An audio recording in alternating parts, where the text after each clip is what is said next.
Hello, I'm Jennifer Semple, and I am editor of Pet Food Processing Magazine, and I'm here today at Process Expo in Chicago with Koerten, an analyst covering packaged foods for Euromonitor, and we're going to talk about the pet food and treat market. So, hello. Hi. I want to start with the information that you shared in the presentation today. Yeah. And you talked about the premiumization of pet food and how it's driving the market.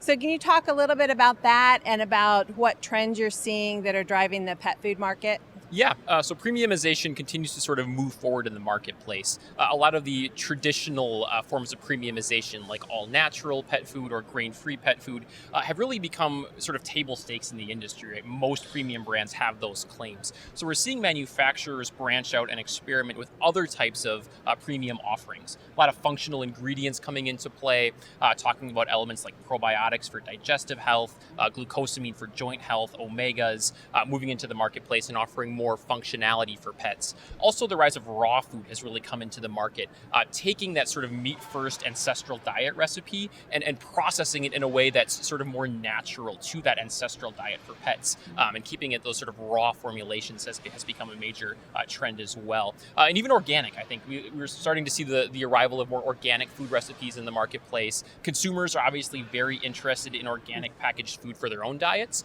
and so this is really translating into their pets' diets as a new frontier for premiumization. All right, good. And you also talked about the focus on ethical labels, as you referred to it, the grain-free, the sustainable proteins, or the recyclable packaging. Right. So can you talk a little bit about, are the consumers, what about those? Are they driving the purchases for pet food? Yeah, that's definitely, we see this new generation is really willing to sort of vote with their dollar, so to speak, and they're looking for brands with purpose. I think that was a quote by the Unilever CEO, and it really sort of resonated that consumers want brands that have a purpose. And in the pet food industry, this has really been about sustainability. So consumers are starting to look for, like you mentioned, sustainable packaging, recyclable packaging. They're looking at where their proteins are sourced and whether you look for, whether it's vegan offerings or products that don't have that same sort of environmental footprint. Marine Stewardship Council certified seafood is another great example in cat food. So I think these ethical labels are becoming more important, particularly to that younger generation, and we really expect them to move the needle in the coming years in pet food.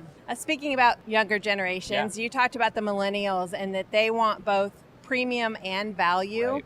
So how are you seeing that driving their pet food purchases, and just, how is that changing also where they buy their pet foods? Yeah, that's a really good question. The millennial generation is kind of unique in that they're very sort of bought into these pet humanization trends, but at the same time, they grew up during the recession and they face sort of stagnant wage growth, and they have a lot of student debt, and so they have this paradox, right, where they want to spend a lot on food, but they have to sort of keep that budget in mind.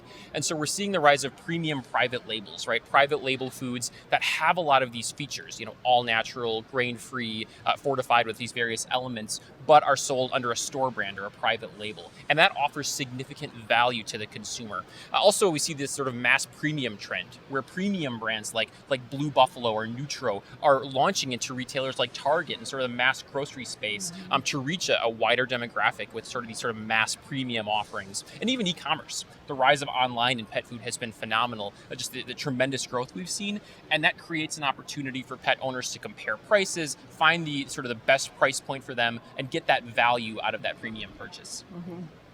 So we're all living busy lives, and more of us are moving into cities and apartments, and how is that really changing the frontier on pet food purchases, and what's factors is it changing in the market for pet food? Yeah, this is a really important trend with urbanization, and this is particularly important with emerging markets. What we're seeing is with these smaller living spaces, pet owners can't sort of own the pets they've always owned, right? When you have a very limited space, it's hard to own a large dog. And so we're seeing a shift in the marketplace towards cats. Cats are really moving to become a more popular pet option for consumers in an industry that has been long dominated by dogs, at least in terms of total pet food spending. So cats seeing very strong growth, and then smaller dog breeds coming into the marketplace as becoming more and more important with urbanization. Also, even things like packaging sizes, right? When you live in a very small apartment or a very small living space, you don't have the space for a 50-pound bag of pet food. So we're seeing a shift towards smaller and smaller pack sizes as well, given these urbanization trends. Okay. So you also talked about really where companies can look for growth, and that's outside the U.S. that you believe. So where are some of the growth, and what are some of the trends outside the U.S. you're seeing? Yeah. And also, do they mirror what is happening in the U.S., or are they different? Yeah, I think there's some similarities and some differences. Emerging markets have tremendous potential, just given the very sort of low level of spend per pet compared to markets like the U.S. So there's a huge runway for growth here. But we do know there are a lot of significant differences in these markets. There are cultural differences. A lot of emerging markets have long traditions of feeding table scraps to pets, for instance, and they're not used to buying commercially made pet food.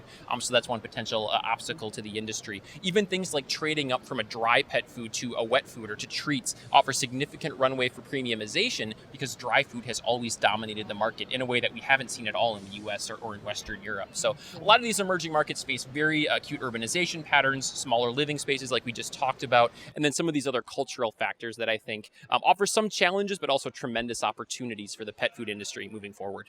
Well, great. I really appreciate it, and you're always a source of excellent information. So Great. thank you very much. Thank you very much.